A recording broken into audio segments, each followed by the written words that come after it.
mu ne bala ngeen maa xam ngeen nekk ci waaj jëm ci dee waxul sukuraat ngir neen sama waa kër duñu sukuraat di wekkuñu di la téye ah taalib boo ko ci def de am na yoo def kër gi daal li ci gën a bari moom day dafa nelaw rek doxe fa waaye di wekkuñu bés di naj ñàkkul loo def de mag ñi xool ko rek naa ko jàlle noo limaam laay sa waay du jaaxle la bàyyi laa ji di jóg nga xam rek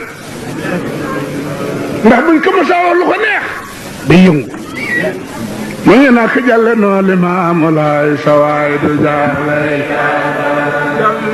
mu ne bala ngeen maa xam malaaka yi ñu leen di tudd yëpp teew na dañuy jël seen ak roo bala ngeen maa xam mu ngi nekk jàlle noo limaamu laay sawaay di jàlle bàyyi laay na nga tëdd ci sa lal wala ca suuf wuru wuyi sa borom limaamu toog ci sa tenk nga di ko gis mu di la gis moo taalib buy fa bu jëm àllaaxira janoog bàyyi laay ci mu néegam ndax xelam dalul waaye tontu leen di waaj ci sa kawam lal naka wet janoog bàyyi laay mu toog sa xel dina dal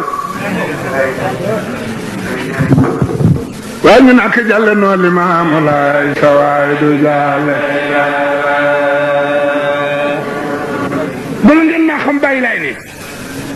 malaaka moomu jël si lu ñëw fekk ma toog ak yéen mu dem a gis te lu ngeen ko gis yéen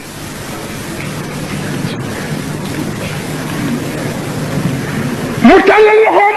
roo wekk kol boppam bi rifqin ci ndànk dal ca sarbet boobu jëm àjjan ñu taxañ ko ca ngeen xaaraate mu gis nag sunnatul xabri yi lëndam ak bàmmeel ma ngi naka jàlle noo limaamu laay sa waay du jaa bàyyi laay nu lëndam ak bàmmeel googa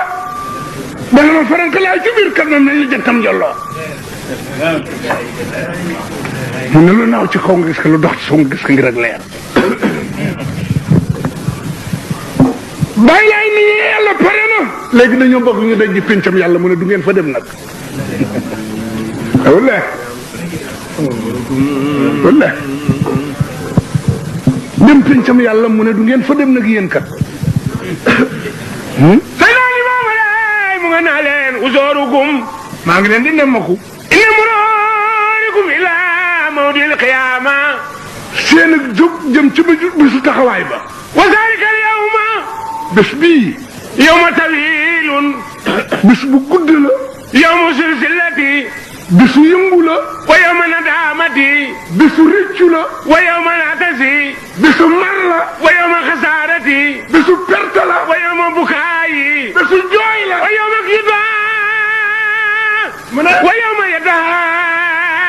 la boo xam ne dana sa woote kullu nafsin bi imaami bépp bakkan ka mu toppoon yàlla ni ma kullu taabiw man borom ne ku toppe woon yattabi ala man tabi'ahu fi dunya ca ginnaaw ka nga toppoon wa zalika al yawma déglul kullu taabin yattabi'u yàlla ne ku toppe woon dama taxaw ca ginnaaw ka nga toppoon ma gis mu ne wa zalika al yawma bis bii yasaru fil fadli xayru xalqulaayi bis bii yasaru fadlu xayru xalqulaayi ma ni bis bii sëñ Alimaam laay ne wa zalika al yawma bis bii sëñ Alimaam laay ne yasaru dana ne dang fadlu xayru xalqulaayi dana feeñ fadlu xayru xalqulaayi la yoon te ba gën a gaañ a keroog wa fadlu moto xeetam ba nañu gën a gaañ sëñ Alimaam laay ne wa zalika al yawma bis bii yawma tasulu kullu mardiati keroog ki nga nampaloon